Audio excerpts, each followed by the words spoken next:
भिवंडी आगरी महोत्सव वर्ष 14 आणि 14 वर्ष अविरतपणे अतिशय चांगल्या प्रकारे भिवंडी महोत्सवाला सर्व जनतेचा प्रतिसाद मिळत आहे।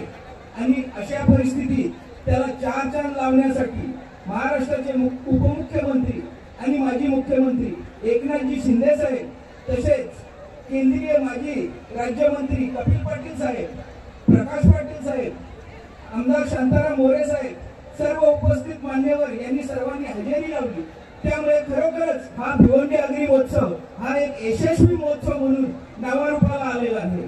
साहेब, आपल्याला सांगू इच्छितो की आम्ही येताना एकविरा मातेचं एक मंदिर बनवलेलं आहे, त्याच्यानंतर शेती खरोखरची शेती लावलेली आहे, एक पाटलाचा वाडा, एक गाव दाखवलेलं आहे, वीडवट्टी आहे। अशा प्रकारे सर्व म्हणजे आगरी समाजाच्या रूढी परंपरा या सगळ्या म्हणजे तिथं दाखवण्यात आलेल्या आहेत। त्यासाठी आपण सर्वांनी येथे येऊन जी उपस्थिती लावली आणि सर्व जे प्रेक्षक यांनी सर्वांनी उपस्थिती लावली, त्यामुळे सर्वांचे आभार व्यक्त करतो। आणि या कार्यक्रमाला आदरणीय माजी केंद्रीय मंत्री कपिल पाटील साहेब यांनी शुभेच्छा द्याव्यात अशी मी त्यांना विनंती करतो।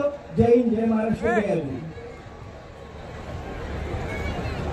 आगरी महोत्सव 2025च्या आजच्या समारोहाच्या दिवशी आपल्याला आशीर्वाद देण्यासाठी खास करून आलेले महाराष्ट्र राज्याचे उपमुख्यमंत्री आदरणीय एकनाथ शिंदे साहेब, शिवसेनेचे नेते माजी मित्र प्रकाशजी पाटील, आमदार शांताराम मोरे, या महोत्सवाचे अध्यक्ष दयानंद चौधरी, उपाध्यक्ष यशवंत सोरे, संतोष पाटील, बाळाराम चौधरी, आगरी समाजाचे अध्यक्ष अरुण पाटील, त्यांचे सर्व सहकारी आणि या महोत्सवाचे संस्थापक अध्यक्ष विष्णू, खरं तर 14 वर्षापासून आगरी महोत्सव सुरू आहे आणि सुरू राहणार।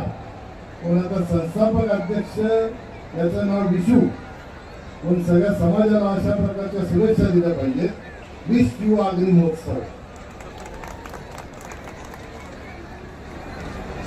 खरं तर पुरस्कार आपण दिले, कृषी क्षेत्रातले दिले, उद्योग क्षेत्रातले दिले, समाजाची प्रगती आहे, पण त्याचबरोबर यशवंतनी सांगितलं हुबेहूब आम्ही शेती या ठिकाणी निघालो। आता ही समाजाची प्रगती आहे याचा आनंद आहे, पण समाजाच्या प्रगती बरोबर